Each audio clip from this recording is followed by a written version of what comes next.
So let's talk about the Clippers. I know LA is hot right now and that nobody wants to talk about it, but Jesus Christ, the Clippers are good. Over their last 30 games, they've only lost five, and they've been consistently the best team in the league when it comes to basically everything that's not, offense. Like, they're great at offense, but they've just been, the best in the league when it comes to just winning games. Yesterday they faced off against Miami, where James Harden and Kawhi Leonard just put the absolute zip on them and really closed them out for the win in a honestly pretty dominant way. Even though Miami was trying and they were doing pretty good, it did cause more, points for the Clippers, that fourth quarter eruption that they had.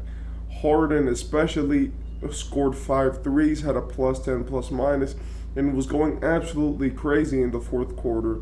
Meanwhile, guys like Kawhi Leonard and Norman Powell also played pretty well. And this just capped off, their 25th win in the past 30 games. Shooting a pretty good percentages and everything, and being a team which was normally assumed to always lose and never be this good.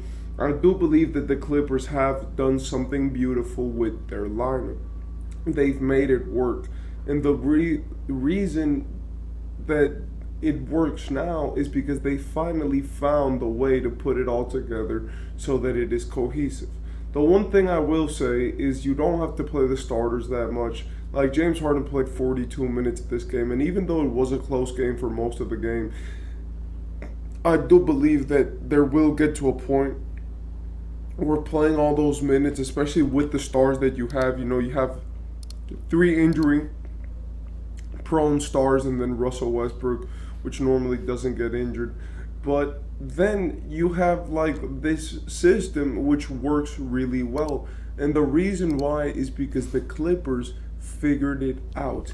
They don't care about who scores. They don't care about averages. They don't care about anything that's not winning the damn games. And that's something that works because that's a reliable system. They all trust each other. Of course, by the way, you need good players to have that system be around because, in my opinion, the LA Lakers probably couldn't do what the Clippers are doing right now. But they have the players, they have the personnel, they have the coaching, and they run really good plays for their stars. They end up getting a lot of wide open shots due to the threat of most of their guys being open. They end up getting a lot of good, easy drives to the rim. And as a team, the Clippers are just figured it out. Like, the Clippers figured it out completely. And this was mostly due to the fact that they managed to make themselves the best team fit for their stars. Their real stars are Paul George and Kawhi, not James Harden, not Russell Westbrook. It's Paul George and Kawhi Leonard, which are the two stars. Then what do you have around them? Well, you have a point guard. You have 2 point guards, Russell Westbrook and James Harden, which can handle the ball, play make. But you also have shooters, right? Norman Powell, James Harden, Amir Coffey. But then you also have to have some size with them so that they can rebound because both of your stars are wings. So you have Ivica Zubac. And then finally, you have a guy like Terrence Mann, which can basically do a bit of everything. He can rim run, he can shoot, and basically he's like that plug-in guy, which will also get you great defensive minutes. The thing is with the Clippers is that, of course, they have all of the guys, and they have a perfect rotation in terms of who their stars are. But the biggest thing with them is coaching. Like, Ty Lue has taken up on these players and has just figured out the way to plug and play all of them to maximize their effectiveness. He knows which players to rest when. He knows when to play them. He knows how he needs to play them. Like, he knows that Russ is going to do very well when he handles the ball. So when you run Russ, it's good to rest Harden a little bit. But if you need Harden at the same time as Russ, then what you do is that you delegate the ball handling responsibility to one of the two, depending on what you want to run at that moment. James Harden has been playing great. He got almost a triple double this game, a 21 point, 11 rebound, 8. No, 21 point, 11 assists, 8 rebound performance. With him being, probably the best player for the Clippers this game. And apart from that, in terms of the Heat, they had a pretty good game. They played well. The only thing is that the Clippers were just much better. Like the Heat actually played well. They had good moments. They had good stats. Even though they didn't shoot well from three, it's not like their great 3-point shooters were taking a lot of shots. They didn't have guys like Hero wasn't out there, and they didn't have Duncan Robinson out there, so it made it harder for them to win with just Bam and Jimmy and Terry Rozier. But with that being said, they fought pretty hard and they almost got it done with the circumstances that they had. Also, Jaime Jaquez played like trash, and that was a big factor as to why they didn't win.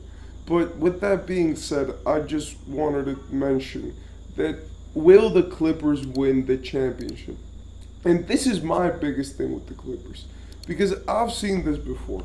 I've been an NBA fan for enough time to see the Clippers repeatedly come in, fail, and then after they fail, they'll go and do some crazy stuff, like just forget how to play basketball in the playoffs, right? Because one of them will get injured. So then they'll magically be like, oh, okay, now we're just trash.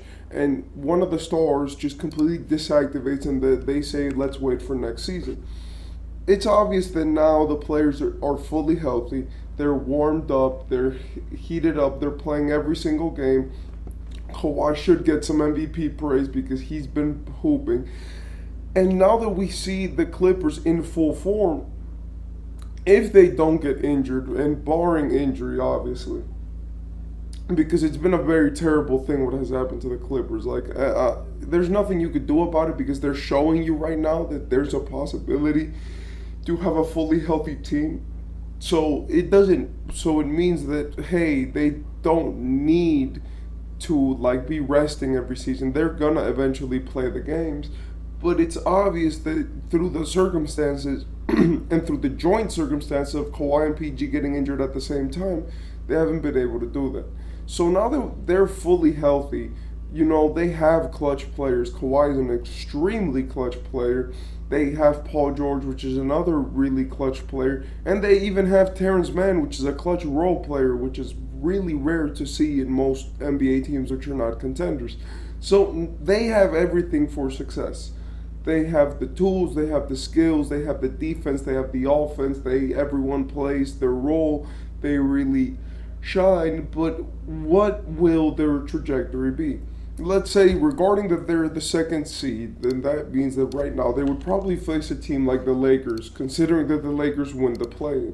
It's going to be an assumption. I'm going to make a few assumptions. So right now, let's say the Lakers win the play-in against the Pelicans, because I just believe in the Lakers more because of LeBron. They would probably face the Lakers or the Mavericks as the 7th seed, right? One of those two teams. So Lakers or Mavs, which they have a possibility of beating, or they would face the Suns in the first round, which would definitely be a team that if they're playing the way that they're playing now, they could definitely handle.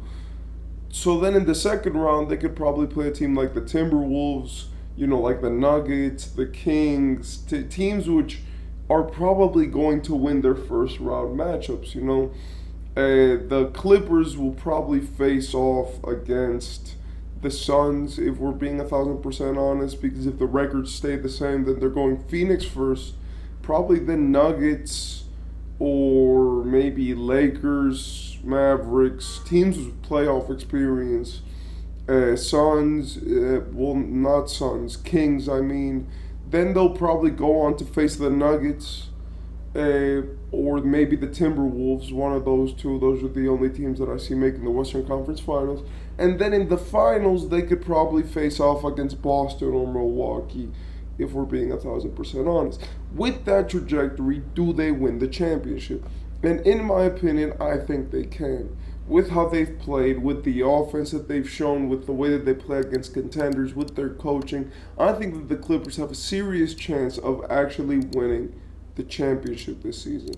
Now, is that going to change? I have no idea. Someone might get injured, something might happen, someone might get traded. One little thing that happens to this Clippers team and it's over with. And I mean that because everything is working towards them. They're locker room guys. They have great locker room vets like PJ Tucker out there. They have great coaching. They have a great system. So for right now, the most important thing for this team is just stay exactly how you are and make sure that the guys do not lose confidence and lose hope in each other.